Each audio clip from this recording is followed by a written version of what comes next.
Hello and welcome to all students of CPT MA third semester.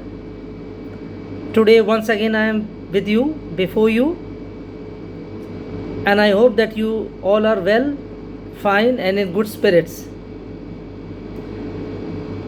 Yesterday I was speaking to you about behavioralism.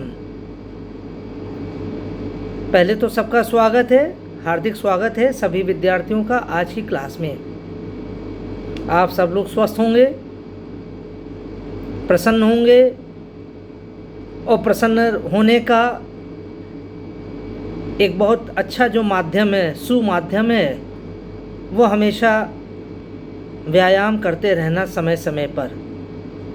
I am saying that you must be in good health, in good spirits, fine, because I believe that you must be doing something for your physical well-being. Healthy mind in a healthy body. This is an old saying which underlines the importance of a good health. Try to always maintain your health. Try to be as active as possible physically, only then you will be able to activate your mind. और हमेशा, even last year I was always trying to impress upon you the importance of a sound health. तो चाहे वो regular class हो, चाहे ये video की class हो, I will continue telling you about the importance and the significance of a good health. शायद किसी बात को बार बार कहने से वो बात मन में बैठ जाती है, आपके मस्तिष्क में भी आ जाती है पूर्ण तरीके से, अच्छे तरीके से। Therefore, I hope that you will always remain cheerful, because you will always remain healthy. When you are always healthy, you will always remain cheerful. तो कल हम आपसे जो बात कर रहे थे about behaviouralism, today again this is going to be the continuation of yesterday's lecture. और कल अगर आपको याद हो, थोड़ा सा उसके इंट्रोडक्टरी पोर्शन के बारे में हमने आपसे बात किया था, उसके कुछ आरंभिक विषयों के बारे में बात किया था, उसका क्या महत्व है, कैसे वो आया राजनीति विज्ञान में, कौन कौन से विचारक इसके पीछे थे जिन्होंने महत्वपूर्ण योगदान दिया। कल जब हमने आपको नाम बताए थे, वो उसमें ग्रैहम वेलेस का एक नाम बहुत इम्पोर्टेंट है, उसमें आर्थर एफ बेंटले का नाम is very important, then Charles Merriam is there, new aspects of politics, then of course coming to the post second world war period, there are good number of scholars who have worked on this issue, and among those are David Easton, Gabriel Almond, Coleman, Powell, Haynes Illau, Harold Laswell, Joseph Schumpeter, Robert Dahl, G.A. Sartori. So these are some of the leading lights on the subject of behavioralism. व्यवहारवाद से संबंधित ये कुछ महत्वपूर्ण विचारक हैं, कुछ महत्वपूर्ण विद्वान हैं, जैसे ग्रैहम वेलेस थे, जैसे Arthur F Bentley, such as Charles Merriam, Robert Dahl, Joseph Schumpeter, David Easton, Gabriel Almond, Powell, Coleman, Beer and Ulam, Heinz Eulau. ये कुछ बड़े महत्वपूर्ण नाम हैं जो व्यवहारवाद के सिद्धांत से जुड़े हैं। कल हमने आपको बताया था कि David Easton is considered to be the arch priest of this theory. व्यवहारवाद के सबसे बड़े प्रवर्तक या सबसे बड़े विद्वान जो माने जाते हैं वो David Easton, and he wrote an essay the current meaning of behaviouralism, अर्थात व्यवहारवाद का वर्तमान में अभिप्राय या आशय, the current meaning of behaviouralism in the year 1967। और इसमें उन्होंने व्यवहारवाद क्या है इसको हाईलाइट किया है, इसके बारे में उन्होंने अपनी बात स्पष्ट किया है। So now let us try to know what is David Easton's concept of behaviouralism. पहले हमें ये जानना चाहिए what did he say about the stages of behaviouralism, अर्थात व्यवहारवाद को किन किन या व्यवहारवाद की विशेषताएं क्या हैं। What are the characteristics of behaviouralism. David Easton ने व्यवहारवाद के बारे में बताते हुए उसके 8 प्रमुख विशेषताओं की ओर संकेत किया। He points out towards 8 important characteristics of behavioralism. व्यवहारवाद के 8 प्रमुख विशेषताओं को उसने स्पष्ट किया, उसने बताया और कहता है कि इन्हीं 8 विशेषताओं के माध्यम से हम अच्छे से समझ सकते हैं कि व्यवहारवाद क्या है। If we want to get a better understanding of what behavioralism is, he says, then we will have to remember the 8 basic components or 8 basic characteristics of behavioralism. तो पहला वो बताता है रेगुलराइजेशन। रेगुलराइजेशन हिंदी में कहते हैं नियमन। रेगुलराइजेशन का मतलब है नियमन, या ये वर्ड जो बनता है रेगुलर से, regular. When you do something regularly then you say that I am doing it every day sincerely. जब हम कोई काम नियम से प्रतिदिन करते हैं तो हम कहते हैं वो नियमित रूप से हम काम कर रहे हैं, we are doing this work regularly. लेकिन व्यवहारवाद के संदर्भ में रेगुलराइजेशन क्या है? वो ये कहता है कि जब हम किसी काम को नियम से कर रहे हैं, नियमित रूप से कर रहे हैं, लगातार कर रहे हैं, then we can observe a certain kind of uniformity. We can discern a certain kind of generalization out of the activity that we are doing regularly or at a regular interval. अगर हम किसी चीज़ को बार बार कर रहे हैं, किसी निश्चित अंतराल में कर रहे हैं, और अगर हमारे उस क्रिया में लगभग बहुत समानता है, तो कहता है हम किसी प्रकार का एक उससे नियम हम निकाल सकते हैं, खोज सकते हैं। For example he says, if you can observe that when a ruler becomes very powerful then he generally tends to misuse his powers. कहता है अगर हम इस बात को ऑब्जर्व करना चाहें कि जब शासक के पास या सरकार के पास अत्यधिक शक्तियां आ जाती हैं, when the government becomes very powerful or when a ruler becomes very powerful, generally a tendency arises in a government or in that particular ruler of misusing his powers. और इसीलिए संभवतः लॉर्ड एक्टन ने ये कहा था। Lord Acton, the noted philosopher और the noted intellectual, once said that power corrupts and absolute power corrupts absolutely. Lord Acton ने कहा था कि शक्ति भ्रष्ट करती है और निरपेक्ष शक्ति निरपेक्ष रूप से भ्रष्ट करती है। तो अर्थात अगर हम इस प्रकार का एक फिनोमेना अगर हम ऑब्जर्व कर ले, अगर इस प्रकार की ऑब्जर्वेशन या पर्यवेक्षण के आधार पर हम किसी ऐसी क्रिया को हम जान सकें कि वो क्रिया बार बार होती है या किसी विशिष्ट परिस्थितियों में आने पर वो क्रिया बार बार उसी प्रकार से होती है, तो हम कहेंगे ये एक नियम से होने वाली क्रिया है। And the example that I gave you about the power और द मिसयूज ऑफ पावर, तो अर्थात अगर एक गिवन सर्कमस्टांसेस में, अगर किन्हीं परिस्थितियों में कोई सरकार एक प्रकार का काम करती है across the board, irrespective of the country, irrespective of the region, then we can say that there is a certain kind of regularity in his behavior. तो तो अर्थात हम किसी प्रकार के उस व्यक्ति के व्यवहार में यदि किसी प्रकार का अगर हम नियम खोज सकें, बार बार अगर वो एक्टिविटी हो रही है तो हम उसमें कुछ नियम अवश्य खोज सकते हैं।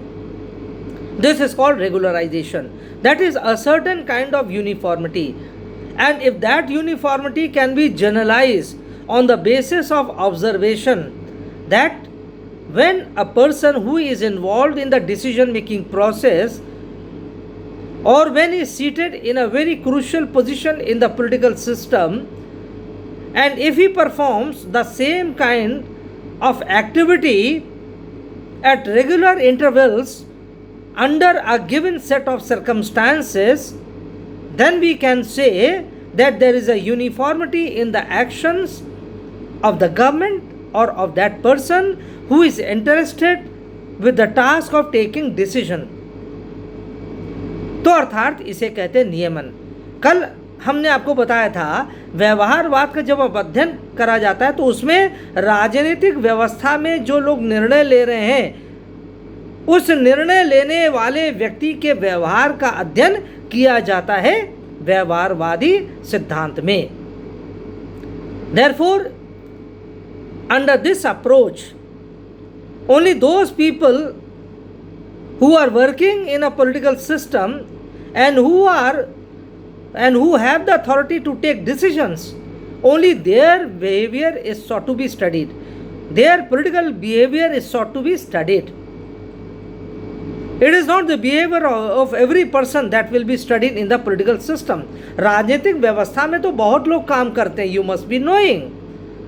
But the behavior of all people who are there in the political system in any capacity, that is not the main issue of study.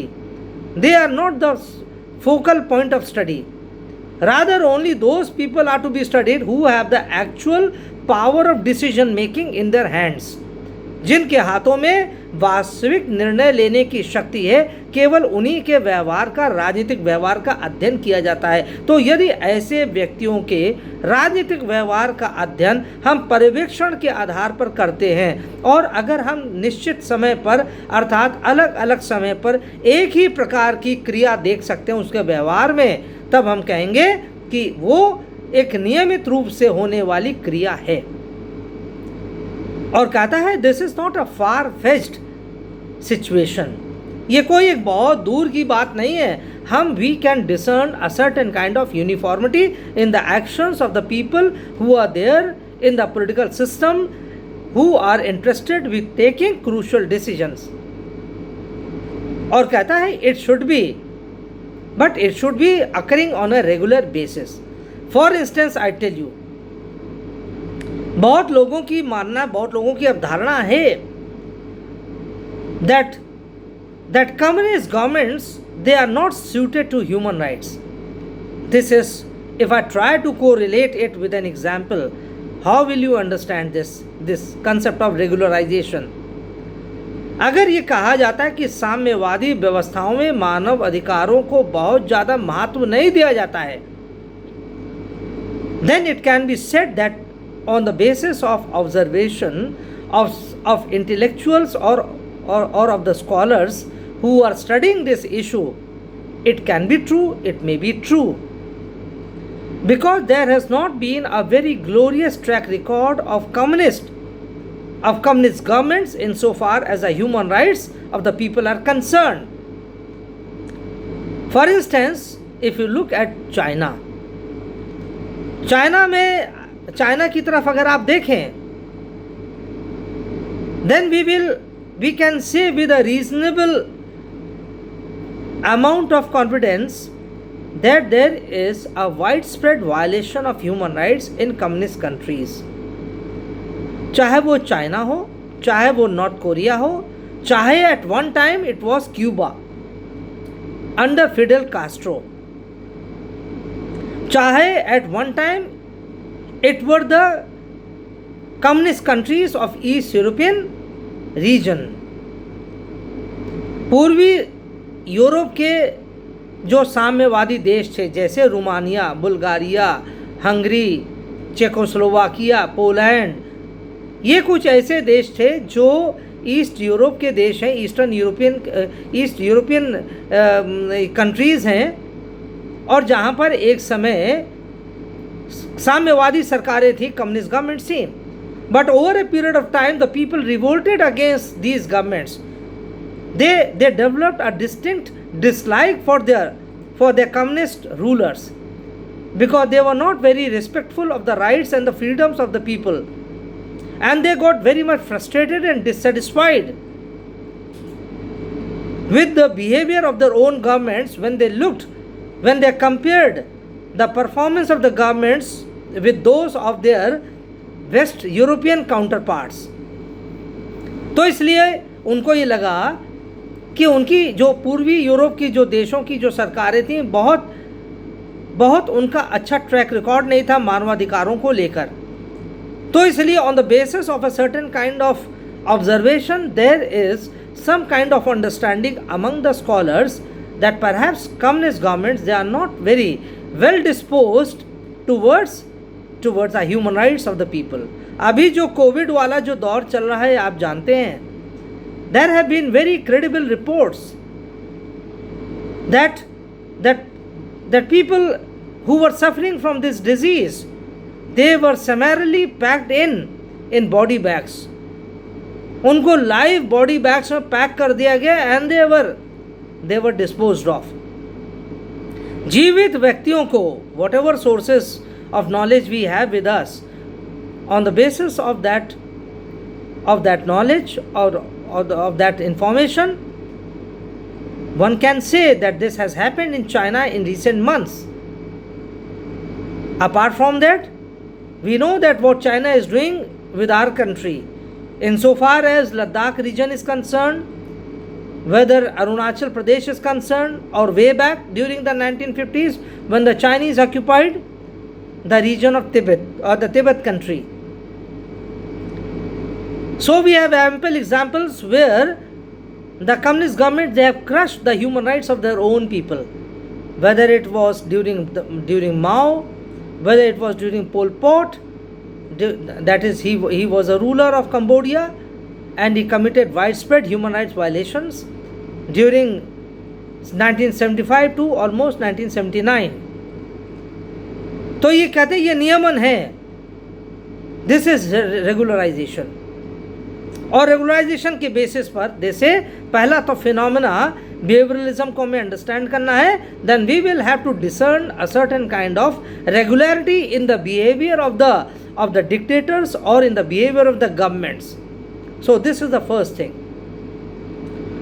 Just a minute.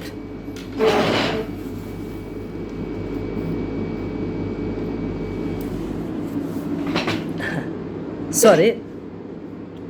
The second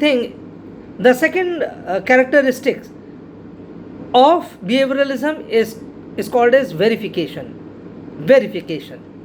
अर्थात सत्यापन. Now what is verification?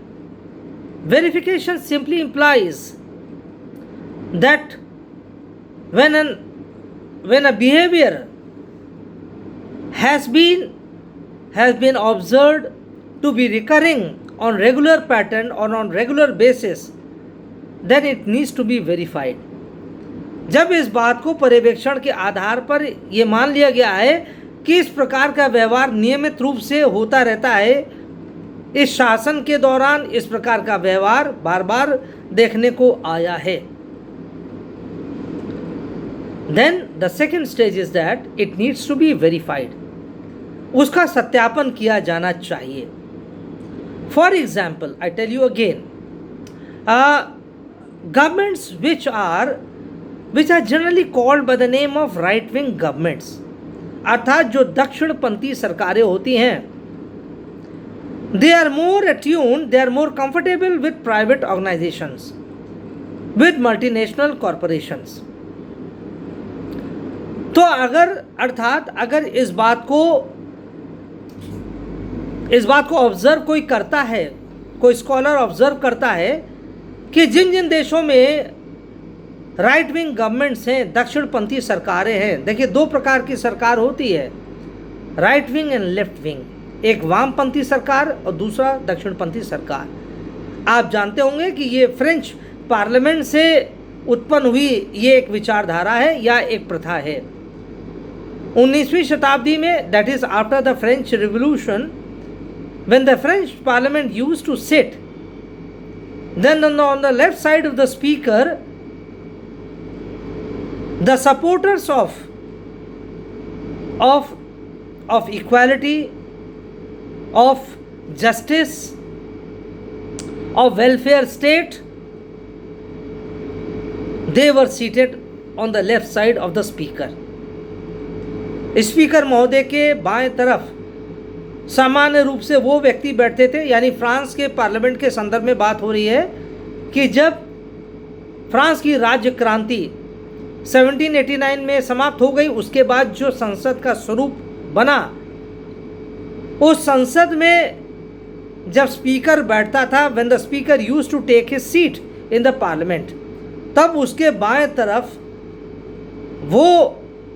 वो सांसद गण बैठते थे जिनकी विचारधारा समानता के बारे में, जो समानता में विश्वास करते थे, जो न्याय में विश्वास करते थे, जो एक लोक कल्याणकारी राज्य की और समाजवादी राज्य की पैरवी करते थे, एडवोकेसी करते थे। That those who were the supporters of socialism, of justice, of equality, of welfare state, the supporters of these notions, they used to generally sit on the left side of the speaker. Therefore they were called as leftist. उनको कालांतर में उनको कहा गया ये वामपंथी थे। So it became a symbolic word, indicative word हो गया कि ऐसे स्पीकर के जो बाएं तरफ लोग बैठेंगे वो इस विचारधारा के होंगे, और जो स्पीकर के दाहिने तरफ जो लोग बैठेंगे उनकी विचारधारा ठीक इसके विपरीत होगी। अर्थात they were the supporters of you can say of liberty. They were the supporters of property, private property. They were the advocates of nationalism. They were the champions of discipline. They stood for the rule of law. They supported punitive action to punish the violators of the law. They were standing for a strong nation. वो एक सशक्त राष्ट्र के बारे में बात करते थे, वो राष्ट्रवाद के पक्षधर थे, वो अधिकारों के बारे में भी बात करते थे, लेकिन अधिकारों से अधिक वो अनुशासन के बारे में बात करते थे। That they used to say that discipline is the life of the nation. So therefore, those parliamentarians who were sitting on the right side of the parliament, they advocated for these things. Therefore, in due course of time, with the passage of time, they came to be called as the right wingers, or the right, you can say the rightist, and vice versa, the leftist. And the leftists, they wanted to bring about change in the society through a kind of revolution. It could be a bloody revolution or it could be a peaceful revolution, but revolution was the buzzword for the leftist, because they generally believed that society could never improve unless and until there was a radical change in the society. And that radical change couldn't be brought about without the help of revolution, because the power holders, they would never relinquish the power without you can say without the possibility of revolution, without a counter force.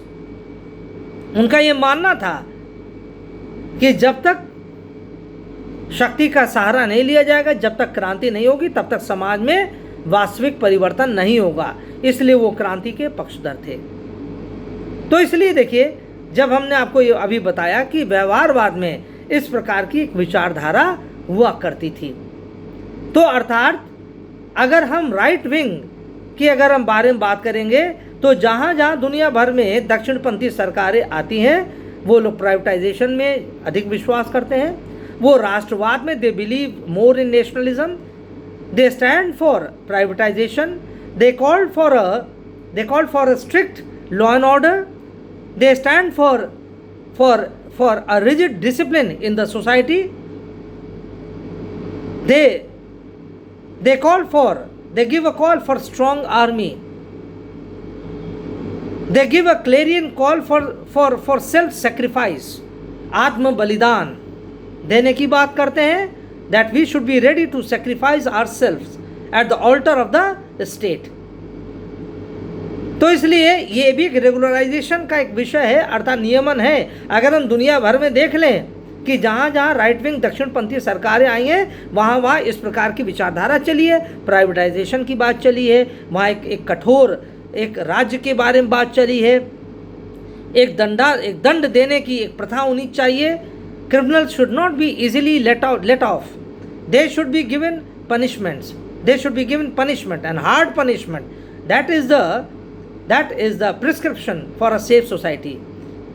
और अगर हम दुनिया भर में अगर हम अपनी दृष्टि उठाएं और देखें तो जहाँ जहाँ लेफ्ट विंग सरकारें आई है वहाँ ठीक इसका विपरीत हुआ है. For example in Russia, for example in China, for example in North Korea, for example Cuba, for example Romania, Bulgaria, Yugoslavia, Hungary, all these various countries wherever the left governments came into the government, they practiced all these kinds of, you can say, these kinds of they had this kind of vision for their society, and therefore revolution was very dear to these governments, to these countries. तो ये भी एक नियमन के आधार पर, regularisation के basis पर हम इस बात को कह सकते हैं. तो दूसरी बात क्या है? वेरिफिकेशन, यानी सत्यापन. अर्थात हमें सत्यापन करना होगा. That is this is not sufficient कि आपने जो ऑब्जर्व किया that will be the bottom line, that will be the final stage. नहीं, कहते हैं the next stage is the verification stage. अर्थात जैसे नेचुरल साइंसेज में होता है, प्राकृतिक विज्ञानों में होता है, अर्थात वेरिफिकेशन. आपने कोई फिनोमेना ऑब्जर्व किया, then that needs to be verified. और वेरिफिकेशन कैसे होगा? जैसे हमने कहा कि राइट विंग गवर्नमेंट्स की ये पहचान होती है कि ये चीज़ें होती है.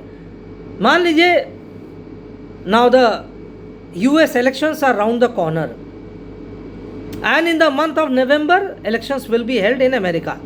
अभी भी पार्टी प्राइमरीज और ये सब चल रहा है.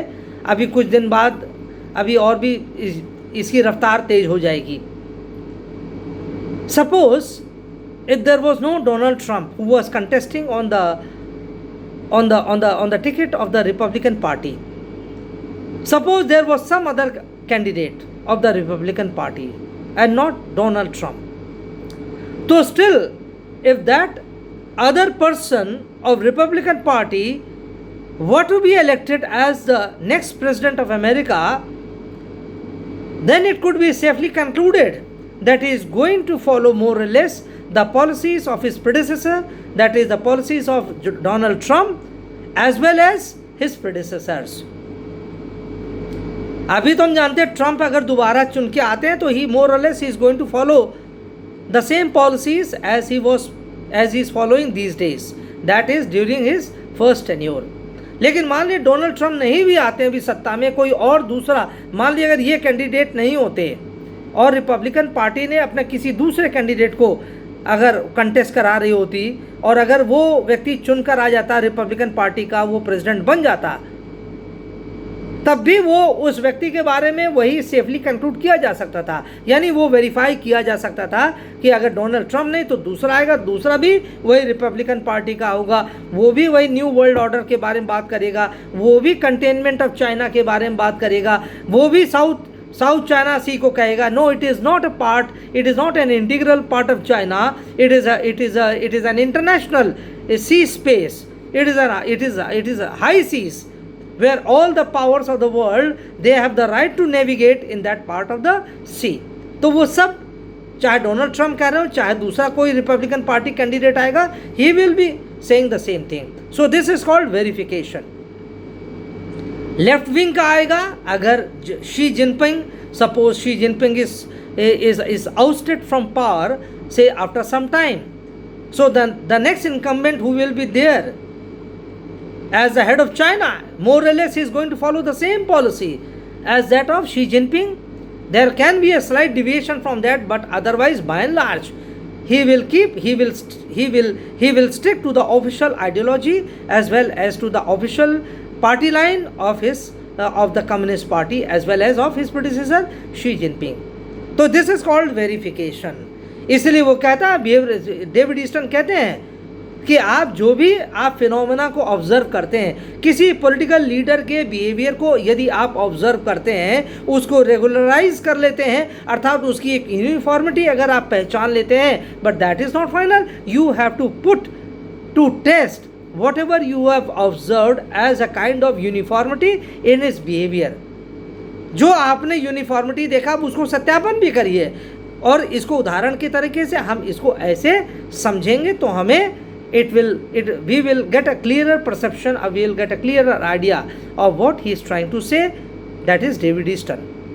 So this is called verification. Third thing is called as a use of techniques. Use of techniques. Technique क्या है? अर्थात तकनीकी का प्रयोग. तकनीकी का प्रयोग अर्थात techniques. The use of techniques. What kind of techniques? That is research techniques. Techniques to study or to observe the political behavior. That is, political behavior is to be observed, it is to be studied on the basis of certain well-defined parameters.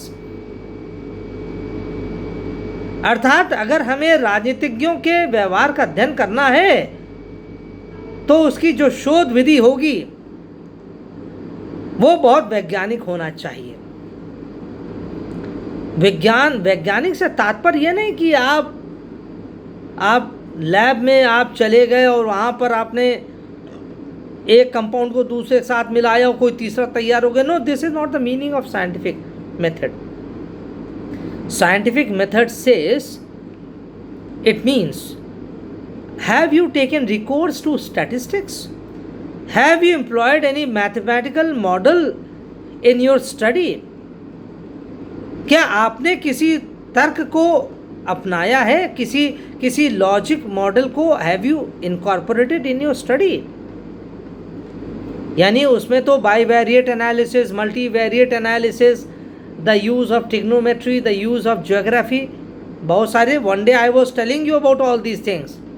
This is the research methodology, and I am afraid to say that if you ever get a chance to have a look of any of the articles penned or authored by the behavioral thinkers, then you will be afraid to know that this is behavioralism. ये कह पाना बहुत मुश्किल हो पाएगा कि क्या ये राजनीतिक विषय पर लिखा गया कोई लेख है, कोई निबंध है, ये पीस ऑफ आर्टिकल है. You will get a setback when you see that kind of an essay written by any political scientist.